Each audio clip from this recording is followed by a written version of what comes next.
Hello and welcome to a look at ML Mine for the Amiga, a game that was made by Kingsoft.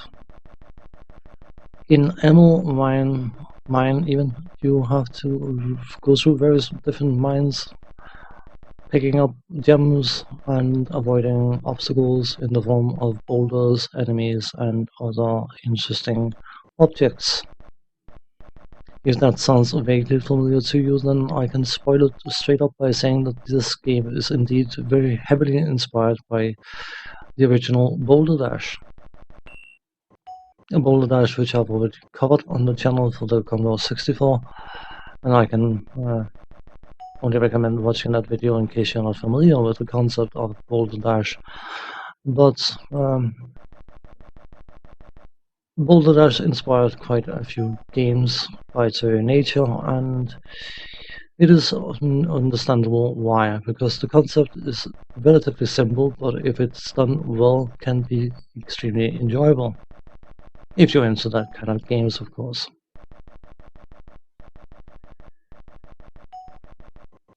Let's cover the technical aspect of this game.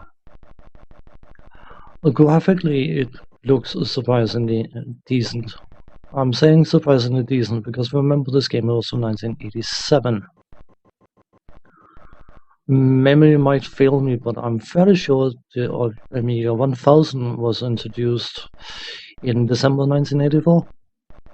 But the Amiga 500 and Amiga 2000 for that matter was introduced in 1987.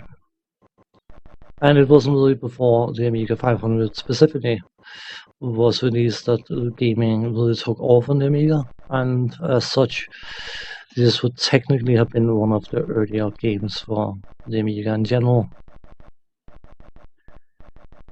And as such, it's actually not too bad looking. Personal preference, I think it looks too clean compared to the original Boulder Dash. I quite enjoy the coarseness of the original game, and the very, very clean objects in this game doesn't really appeal to me in the same way.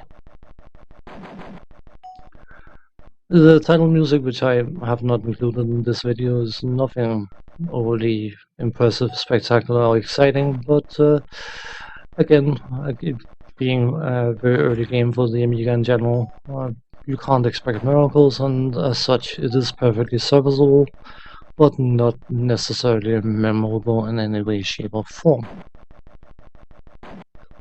The sound effect side, though, is quite satisfying. The clanging of the emeralds when they drop down, the sound of the boulders falling, and the explosion sound when you destroy an enemy or destroy yourself because you run into something you shouldn't run into, are all very, very satisfying, and sound effect wise, I'm actually quite enjoying that aspect of the game.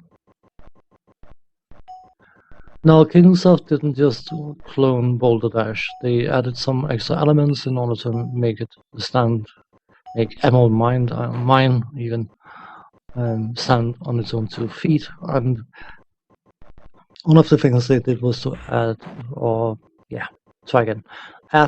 different gem types which has different values.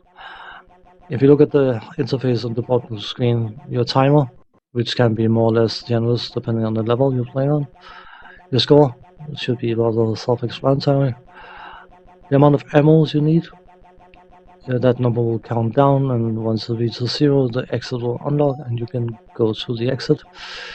And that's the interface in a nutshell. The emeralds themselves will count as 1 emerald, surprise surprise, but something like diamonds, which you will see shortly, will count as 3. So even though the number of emeralds required might seem higher than the gems available, bearing in mind of course that other gems can count for more. Another thing that was introduced in order to make things more interesting was levels like this one, which is a tedium exercise. One side you have a locked door, so you have to run across 2 screens of dripping acid in order to get a key and get some gems.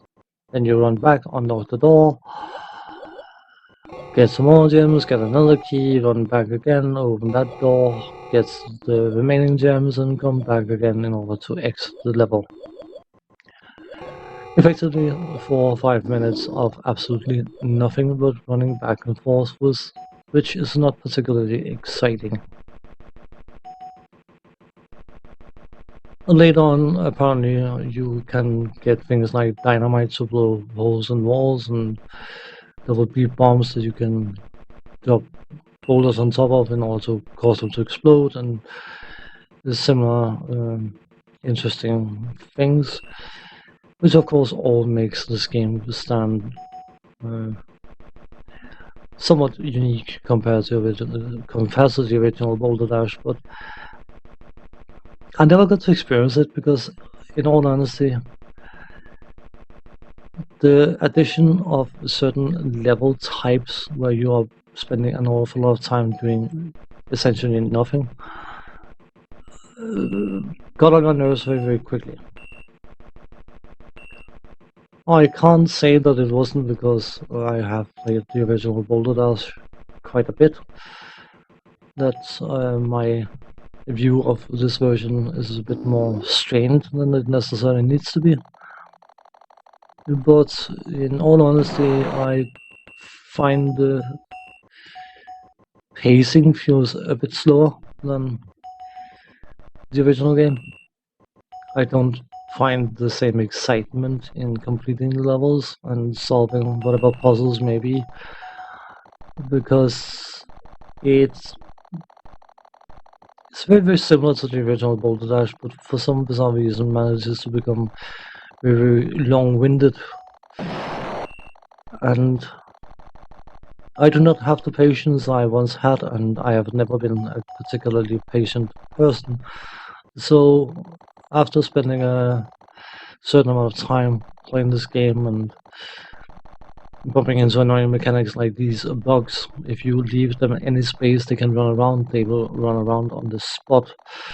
And of course, because you need the bugs to run into the green stuff, which is amoeba thing, in order to turn them into gems in order to complete the level. If they run around on the spot, you may as well just run into them, because they're never going to run over to the green stuff in order to get themselves turned into gems. That happened a few times.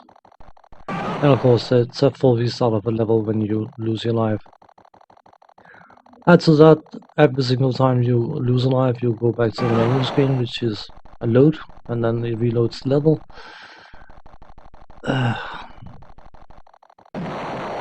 It's not bad for what it is, but compared to the original, it cannot match up.